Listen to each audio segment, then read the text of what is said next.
বিটিআৰৰ ৰাইজে পৰিৱৰ্তন বিচাৰিছে। এই পৰিৱৰ্তনৰ বাবে এটা বিপ্লৱ লাগে। বিপিএফ দল আৰু ক্ষমতালৈ আহিব নোৱাৰে। অহা ডিচেম্বৰ মাহত অনুষ্ঠিত হ'ব লগা বিটিআৰ নিৰ্বাচনৰ প্ৰাক্ষণত বিভিন্ন ৰাজনৈতিক দল সংগঠনৰ নিৰ্বাচনী তৎপৰতা বৃদ্ধি পাইছে। হাগ্ৰামা মহিলাৰী নেতৃত্বাধীন বিপিএফ দলৰ 17 বছৰীয়া শাসনৰ অন্ত পেলাই 1 নং পৰ্বতজোৰা পৰিষদীয় সমষ্টিৰ দখল কৰাৰ বাবে কঁকালত টঙালি বান্ধিছে উত্তম হাজৰিয়াৰীৰ নেতৃত্বাধীন UPPL দলে। বিটিচিৰ 40টা সমষ্টিতে UPPL দলে ব্যাপক নিৰ্বাচনী তৎপৰতা অৱলম্বন কৰিছে। 1 নং পৰ্বতজোৰা পৰিষদীয় সমষ্টিৰ বাগবাৰীত আজি UPPL দলে এক বিশাল শোভাযাত্ৰা উলিয়াই এই শোভাযাত্ৰা বাগবাৰী গাঁও আৰু বিভিন্ন গাঁও অঞ্চলৰ শোভাযাত্ৰাত অংশগ্ৰহণ কৰে।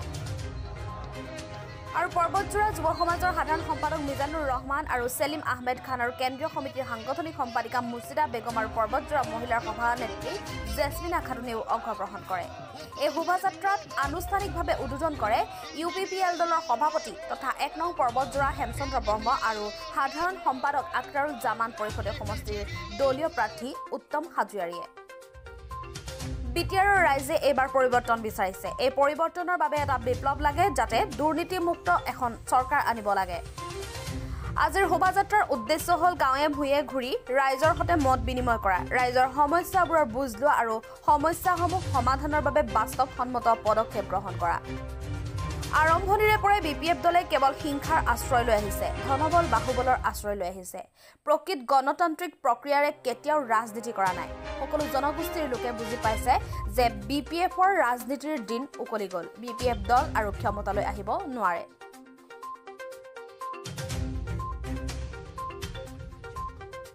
অভাৱ অভিযোগ আপোনালোকে নিশ্চয় তাতে বুজি পাইছে। তাই এইবাৰ আমি যুৱ সমাজে এটা পৰিৱৰ্তন বিচাৰিছোঁ, কিয়নো বিগত 17 বছৰত যি আমাৰ পৰ্বতজোৰাত জংগল ৰাজ চলালে, যে হাগ্ৰামাৰ নেতৃত্বত যি জংগল ৰাজ চলালে, এই ৰাজৰ পৰা আমি পৰিত্ৰাণ পাব লাগে। সেইকাৰণে আমাৰ স্বতঃস্ফূৰ্তভাৱে যুৱকসকলে ওলাই আহিছে। আৰু ইয়াত আপোনালোকে দেখিবলৈ পাইছে যে পৰ্বতজোৰাত বিগত দিনে এটা পৰিয়াল কেন্দ্ৰিক ৰাজ চলি আছে। ইয়াত কিছুমান দালাল চক্ৰই মানে এই আমাৰ সহজ সৰল ৰাইজক মানে ঠকি আছে। গতিকে এইবাৰ আমি পৰিৱৰ্তন আনিব, এয়া ৰাইজে পৰিৱৰ্তন আনিব, এয়া জয় ৰাইজৰ জয়। যিহেতু আপুনি যুৱ সমাজৰ পৰা ওলাই আহিছে আৰু যুৱ সমাজৰ যদি আপোনালোকে কেন্দ্ৰিত এজনী জয়ী হয়, তেনেহ'লে যুৱ সমাজজনে কেনেকুৱা কাম কাজ কৰিব? নিশ্চয় ইয়াত আমাৰ কেন্দ্ৰীয় সমিতিৰ মাননীয় সভাপতি প্ৰমোদ ছাৰে বাৰে বাৰে এটা কথা কৈ আছে যে এইবাৰ নিবনুৱা সমস্যাটো প্ৰথমে দূৰ কৰিব। সেইকাৰণে যুৱকসকলে স্বতঃস্ফূৰ্তভাৱে ওলাই আহিছে আৰু নিবনুৱা সমস্যাটো নিশ্চয় দূৰ হ'ব। তাৰ কাৰণে আমি উল্লসিত হৈছোঁ, অতি আনন্দিত পাইছোঁ। আৰু যুৱকসকলে বৰ ভাল পাই মানে আঁকোৱালি লৈছে UPPL দলক। আৰু UPPL দলে চৰকাৰ হ'ব নিশ্চিত। আৰু আমি পৰ্বতজোৰা যে বিপুল ভোটত জয় লাভ কৰিম, ই একদম 100%। আপোনালোকে জয়ী হয় যে 17 বছৰ হাগ্ৰামাৰ দুৰ্নীতি শাসনৰ, ভ্ৰষ্টাচাৰ শাসনৰ, অপশাসনৰ বিৰুদ্ধে কেনেকুৱা যুঁজ ল'ব যুৱ সমাজৰ? নিশ্চয় আপোনালোকে আমাৰ প্ৰেচিডেণ্টৰ পৰা শুনিলে, নিশ্চয় আমাৰ ফাউণ্ডাৰ প্ৰেচিডেণ্টে ইতিমধ্যে কৈ গ'ল যে ইয়াত যে দুৰ্নীতি ভ্ৰষ্টাচাৰ অন্যায় যি হ'ল, ইয়াৰ প্ৰথম কাম হ'ব যিসকলে দুৰ্নীতি কৰিছে জেললৈ যাবলৈ এইটো খাটাং। তেওঁলোকে প্ৰস্তুত হৈ থাকক। আমাৰ UPPL চৰকাৰ আহিলে তেওঁলোকে যিমান দুৰ্নীতি কৰিছে তাৰ বিৰুদ্ধে মানে চৰকাৰী বিহিত ব্যৱস্থা লৈ জেললৈ প্ৰেৰণ কৰিব। 27 তাৰিখৰ পৰা আমি আৰম্ভ কৰিছিলোঁ। আজি আমাৰ বাঁশবাৰী প্ৰাইমাৰীত আমাৰ অন্তিম দিন। আৰু এই পদযাত্ৰাত আমি যিটো সঁহাৰি পাইলোঁ, ৰাইজে বিপুল সঁহাৰি পাইছোঁ। আমি ৰাইজে শিল দল ভাঙি আজি ওলাই আহিছে পদযাত্ৰাত। যুৱকসকলে ওলাই আহিছে, যুৱতীসকলে ওলাই আহিছে, 70 বছৰৰ ওপৰৰ বৃদ্ধসকলেও আজি ওলাই আহিছে। পৰিৱৰ্তনৰ হাতত যে আমাৰ পৰিৱৰ্তন কৰিবই লাগিব।